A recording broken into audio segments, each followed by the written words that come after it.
बिस्मिल्लाहिर्रहमानिर्रहीम। आज हम बनाने जा रहे हैं आम की खट्टी मीठी कलौंजी वाली चटनी। तो इसके लिए हमने आम लिए हैं 1 किलो।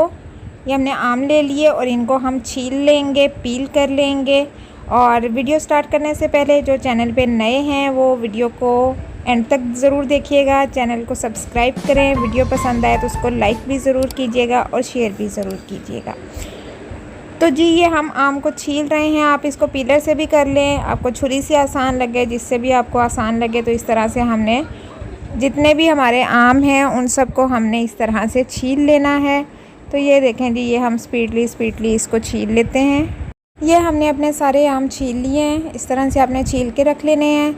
और फिर उसको क्या करना है, नेक्स्ट स्टेप हमने ये करना है कि इसको कद्दूकश कर लेना है। ये देखें, ये इस तरह से आपने कश लेना है, कद्दूकश, और उसको हाथ के साथ आराम से अपना हाथ को बचाते हुए आपने उसको कद्दूकश कर लेना है। तो ये हमारे सारे के सारे आम माशाल्लाह से कद्दूकश हो गए हैं।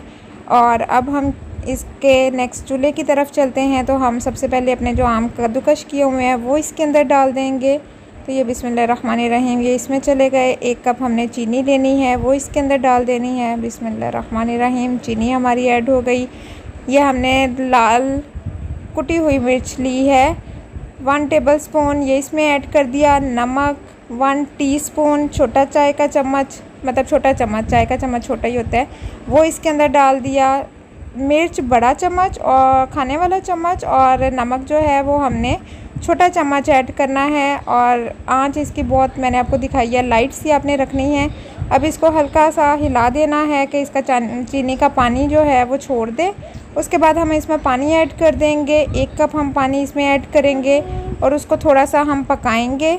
और मुझे बाद में महसूस हुआ कि इसमें आम नहीं गले, इसलिए मैंने 1 कप और डाला। तो आप एक साथ 2 कप पानी 1 किलो आम में ऐड कर दें। अब आप उसको लाइट फ्लेम पे पकाएं, मतलब वो आम के जो हमने कश किए हुए हैं वो सारे के सारे इसमें गल जाने चाहिए, इतना हमने इसको पकाना है।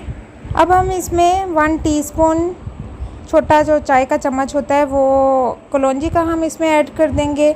और इसको थोड़ा सा हम मज़ीद पकाएंगे ताकि कलौंजी जो है वो भी थोड़ी सी पक जाए, 2-4 इसमें मज़ीद बॉयल आ जाएं, इतना सा हम पकाएंगे। और बस ये हमारी खट्टी मीठी आम की कलौंजी वाली चटनी हमारी तैयार हो गई है। तो अब हम इसको सर्व करते हैं। तो उम्मीद करती हूँ कि आपको मेरी ये वीडियो पसंद आई होगी, ये चटनी पसंद आई होगी। आप इसको पराठे के साथ सुबह में ट्राई करें, बहुत मज़े की लगती है, किसी भी दाल या सब्ज़ी के साथ।